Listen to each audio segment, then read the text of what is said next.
এই মুহূর্তে বাংলাদেশের টেস্ট ক্রিকেট ইতিহাসের সর্বোচ্চ উইকেট শিকারী কে? তাইজুল ইসলাম না সাকিব আল হাসান?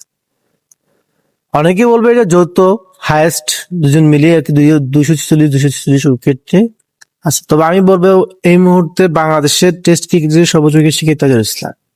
কেন বলেছি? কারণ সাকিব মোটামুটি অবসর চলে গেছে, সে আর দেশে ক্রিকেট ফিরে কোনো সম্ভাবনা নাই এক প্রকার। এছাড়া তো টেস্টে তো অনেক আগেই অবসর নিয়েছে, কিন্তু বর্তমানে রানিং রয়েছেন তাইজুল ইসলাম।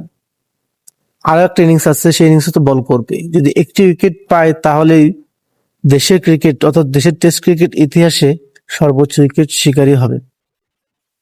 শুনতে অনেক কেমন জানি লাগতে পারে, কিন্তু এটাই সত্য।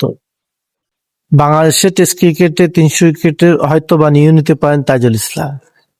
আজকে তিনি 4 উইকেট নিয়েছেন 76 রানে খরচ করে। এছাড়া হাসান মুরাদ, খালেদ আহমেদ 2টি উইকেট, একটি করে মিরাজ এবং এবাদত হোসেন উইকেট নিয়েছেন।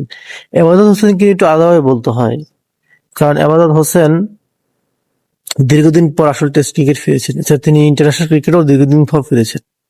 তো বলাই বাহুল্য, তো খারাপ বলিং করেনি, কিন্তু গতি একটু কম হলেও আমার মনে হয় তিনি তার আগের রূপে ফিরে পাবেন, এটা আমি মনে করি। এছাড়া দিন শেষে বাংলাদেশের ব্যাটিং নিয়ে কথা বলতে হয়। 17 রানের জুটি দেখেছি আমরা, জয় 60 রানে অল আউট হয়ে গেছে, কিন্তু সাদমান ইসলাম 69 রান অপরাজিত এবং মমিনুল হক 19 রানে রয়েছেন। যদি সবকিছু ঠিক থাকে তাহলে আগামীকাল আরো একটি শতক আমরা দেখতে পাবো বাংলাদেশ ক্রিকেট দলের কাছ থেকে। এছাড়া আয়ারল্যান্ড দলকে নিয়ে একটু কথা বলতে হয়। লোকান টাকা 75 রানে অপরাজিত ছিল, খুব ভালো খেলেছে। আমি মনে করবো যে আয়ারল্যান্ড দল হিসেবে আসলেই খুব ভালো খেলেছে। অন্যান্য বাংলাদেশ যখন নতুন খেলতো তখন জিম্বাবুর কাছেও আমরা ইনিংস বাই বহু ম্যাচ হেরেছি, কিন্তু সেক্ষেত্রে আসলে দিনটা আসলে উল্টো। তারা কিন্তু ভালোই খেলতেছে, তারা ইংল্যান্ডের বিপক্ষেও খেলে প্রতি বছর একটি করে টেস্ট, ওখানে ভালো খেলে। বাংলাদেশ বিপক্ষে ভালো খেলতেছে। আমি মনে হয় এর আগে জিম্বাবুকে হারিয়েছে, আফগানিস্তানকে হারিয়েছে, তো আসলে আমার বলবো যে নতুন দল হিসেবে ভালোই খেলতেছে। কিছু কিছু ব্যাটার আছে যেমন লোকান টাকার, হ্যারি টেক্টর, পল স্টার্লিং, বালবিনি, তারা যে কোনো একজন কোনো না কোনো ভাবে ক্লিক করতেছে, যার ফলে আয়ারল্যান্ড মোটামুটি ভালো ফাইট করতে পারতেছে।